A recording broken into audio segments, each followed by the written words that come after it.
ఏంటి బావ పరిగెత్తుకెలా వచ్చావు? ఏం లేదురా, నీ బావమరిదికి ఉద్యోగానికి ఇంటర్వ్యూ వచ్చింది. 3 ఆఫీసర్లు ఉంటారంట. అందులో 2 ఆఫీసర్లు ఏమో మన క్లబ్ వాళ్ళే. వాళ్ళతో మాట్లాడేశాను. 3వ ఆఫీసర్ మీ అయ్యగారంట. ఆయనకి నాకు పరిచయం లేదు కదా, ఒక మాట నువ్వు చెప్పావంటే అడిగి ఉద్యోగం వచ్చేసినట్టే. అలాగే వెళ్దాం పద.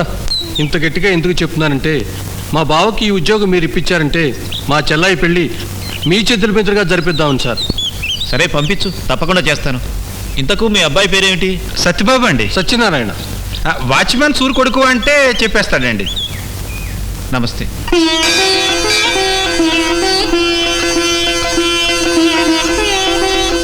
అదేంటి అక్కడ పెట్టుకున్నావు? లేకపోతే టకప్ చేసి బొట్టు పెట్టుకుంటే పల్లెటూరు గబ్బిలే అనుకుంటారు.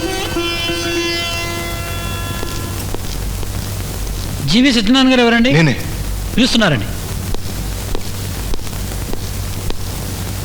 Good morning sir. Good morning. Are you mister G V Satyanarayana? Yes sir. మీ నాన్నగారి పేరేమిటి? సూర్యనారాయణ అండి. అంటే వాచ్మెన్ సూర్య కొడుకు కదూ? కాదండి. కాదా? అయితే మీ నాన్నగారు ఏం చేస్తారు? సూర్యనారాయణ సూర్యనారాయణ. సరే, ఏం చేస్తుంటారు? Business man. బిజినెస్ మ్యానా? సార్, మా బావ ఇంటర్వ్యూలో సెలెక్ట్ అయ్యాడా సార్? ఇంటర్వ్యూ జరిగింది, కానీ మీ బావ ఇంటర్వ్యూకి రాలేదే. రాలేదా? రాకపోవడం ఏమిట్రా? నేనే కదా దగ్గరుండి పూజ చేయించి మరీ పంపించాను.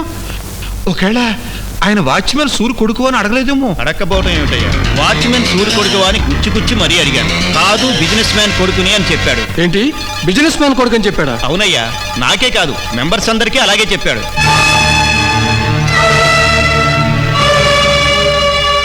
లేదు సార్, మా బావకి వాచ్మెన్ కొడుకుని చెప్పుకోవడానికి నామోస్ సార్. అందుకని అందరి ముందు అలా చెప్పుంటాడు. కానీ ఈ ఉద్యోగం ఎలాగైనా సరే మా బావకు వచ్చేలా చూడండి సార్.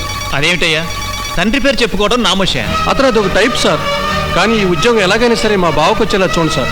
Please sir. ఓకే, అలాగే చేస్తాను.